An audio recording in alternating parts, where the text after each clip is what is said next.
Perkenalkan, nama saya Opilia Alfionita. Di sini saya akan menjelaskan tentang DM tipe 1. Pada diabetes mellitus tipe 1, di mana pankreas ini tidak menghasilkan insulin sama sekali, sehingga glukosa pada pembuluh darah tidak dapat dimasukkan ke dalam sel. Nah, ketika kita makan karbohidrat banyak, karbohidrat ini akan menumpuk pada pembuluh darah dan tidak bisa digunakan oleh tubuh. Penumpukan glukosa ini biasa disebut hiperglikemia atau gula darah tinggi. Nah, terjadinya DM tipe 1 ini sendiri di mana sel beta pankreas tadi itu diserang oleh sel T. Nah, ini sel T yang ini. Sel T ini menyerang sel-sel beta pankreas, padahal sel T ini sendiri adalah sel yang membunuh kuman dalam sel. Bayangkan, sel yang baik ternyata membunuh sel pada beta pankreas, sehingga insulin itu tidak terproduksi. Nah, sel pada pankreas ini mengalami kematian sehingga tidak ada yang namanya produksi insulin. Ini yang menyebabkan diabetes mellitus tipe 1. Insulin pada sel T bisa kita cegah melalui sel tolerans atau toleransi diri. Sel tolerans ini mencegah supaya sel T tidak menyerang sel beta pankreas, tapi hal ini bertentangan dengan yang namanya genetika. Jadi banyak sekali sistem genetik yang tidak normal. Itu bertentangan dengan konsep tolerans, jadi dia menghambat kerjanya sel tolerans sehingga sel T tetap saja menyerang pada sel beta pankreas.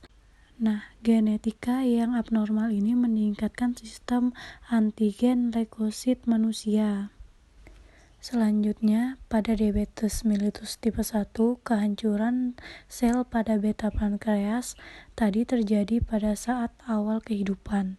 Lalu sel beta pankreas biasanya 90% kehancuran sel beta sebelum munculnya gejala. Jadi 90% sudah hancur, sel beta pankreasnya sudah mati, baru muncul gejalanya. Lalu apa saja gejala pada diabetes mellitus tipe 1? Yang pertama, sering merasa lapar atau polifagia. Lalu yang kedua yaitu sering kencing atau poliuria. Untuk yang ketiga yaitu banyaknya glukosa dalam urin atau glukosaurea. Nah, untuk yang keempat ini sendiri sering merasa haus atau yang sering disebut polidipsia.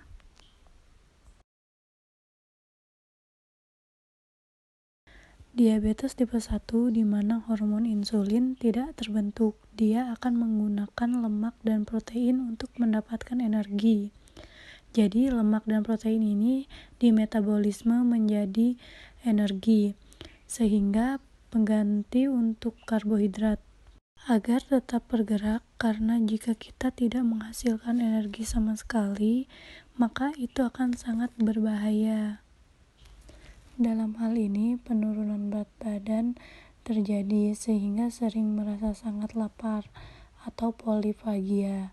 Polifagia terjadi saat lemak dan protein ini digunakan terus-menerus, padahal dalam konteksnya lemak ini digunakan untuk mentransel dan protein itu untuk membangun, tapi malah dialihkan fungsinya sehingga menyebabkan berat badan menjadi turun.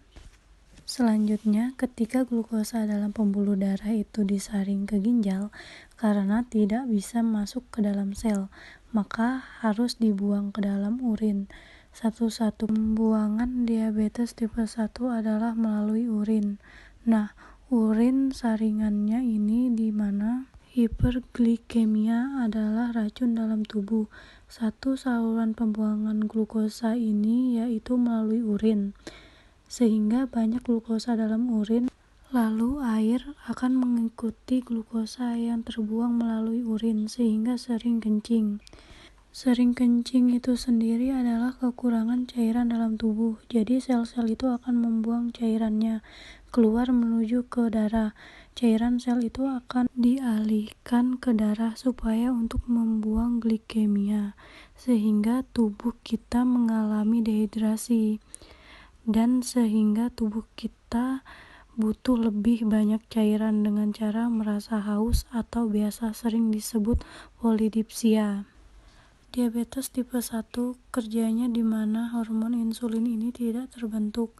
Kita bisa melakukan intervensi dengan cara suntik insulin. Jadi dengan cara kita suntik insulin ini bisa ada dalam pembuluh darah dan bisa mengangkut glukosa menuju ke sel. Nah, untuk nutrisi diabetes tipe 1, karena zat tidak bisa menghasilkan insulin, maka kita harus membatasi konsumsi glukosa, gula, atau karbohidrat supaya tidak ada penumpukan glukosa dalam darah. Diet rendah karbohidrat dan diet tinggi protein dan lemak untuk menggantikan energi dan karbohidrat.